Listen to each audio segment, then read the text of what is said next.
Louisiana Senator John Kennedy joins us now. Senator, thanks for being here this morning. So is this purely political?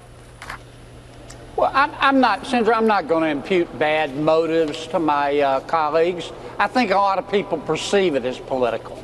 I mean, look at the facts. Senator McConnell is not going to take the bill up on the Senate floor. If he did, and if it passed, and it wouldn't, the House isn't going to pass it. And if the House passed it, it won't. But if it did, the president's not going to sign it. So what's the point? Well, I think that is the question, right? But it's interesting because 4 Republicans, including the committee chairman Chuck Grassley, voted with all 10 of the panel's Democrats to send this bill to the Senate floor. And Lindsey Graham, Tom Tillis, Republicans, they have long advocated for this. So what do you say to that? I didn't vote for it. I mean, my position's pretty clear. I don't think the president's going to fire Mr. Mueller. I think he's way too smart for that. He hasn't fired Mr. Mueller. I don't think Mr. Mueller ought to be fired. I think Mr. Mueller ought to be allowed to finish his investigation. The president, I know, has vented. I mean, he's upset about it. I'd be upset about it, too. He's trying to run the country and, in part, run the world. And he's got this investigation going on, and I'm sure he's irritated about it. But we've got to let Mr. Mueller finish. But I don't see any indication that Mr. Trump is going to fire Mr. Mueller. I mean, it would be like introducing a bill to say, well, the president can't get out of NAFTA. Well, he hadn't gotten out of NAFTA. He's renegotiating NAFTA. Why don't we wait and see how it all turns out before we have our 19th nervous breakdown? Fair enough. Here's Dianne Feinstein. She's the Judiciary Committee ranking member, and she says this: I'm glad the bill is bipartisan. Republicans and Democrats alike must stand up and ensure Special Counsel Mueller can continue his investigation without interference. Based on everything we just discussed, Senator, I think it's safe to say you feel that he is and capable of continuing a fair and independent investigation. I'm sorry, I didn't understand that question, Sandra. Robert Mueller, do you have confidence that he is continuing to carry out a fair and independent investigation? I don't have any reason to think otherwise. I mean, all the stuff we hear about the investigation, they're leaks. We don't know if they're true or not.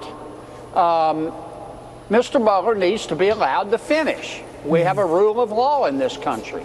But in response to my friend Senator Feinstein, she says this is a bipartisan effort.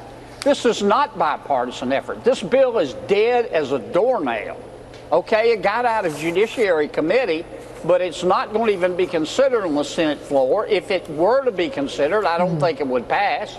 It won't pass the House, and the president's going to veto it. Interesting. So it's not bipartisan. And I think people, without impugning the motives of my colleagues, I can't look into their hearts or their heads, but I think a lot of people perceive it as political. Interesting.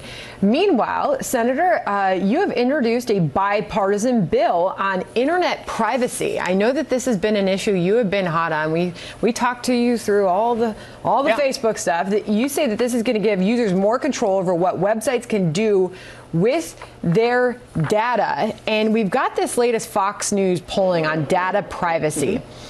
We asked, do you care if Facebook shares your information with others? 73%, 3/4 responded, yes, Senator. This is obviously a very important issue. Well, I hope we don't have to pass the bill. I mean, I'm hoping that our social media platforms step up to the plate and recognize we've got an issue here. Facebook, for example, reaches 1/3 of the world's population. And all our bill does is pretty simple. It says, look, Facebook has got to tell you what it's doing, and it's got to write it in plain English. It's got to give you the chance to opt out of sharing your data. It's got to tell you if you want to opt out, or opt in rather, and you change your mind, you can opt out later. It's got to tell you if your data's been breached within 72 hours.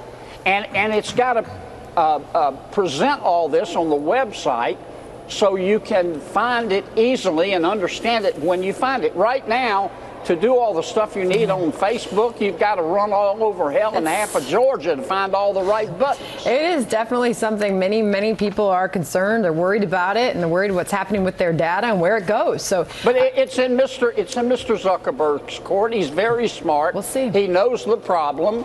I was a little disappointed in the hearing with him. He was well prepared, but it's clear he's fluent in BS. But now it's time for him to just fix this problem, and then we won't have to get into it. Senator Kennedy, it was always good to see you, sir. Thank you. Thanks, Senator.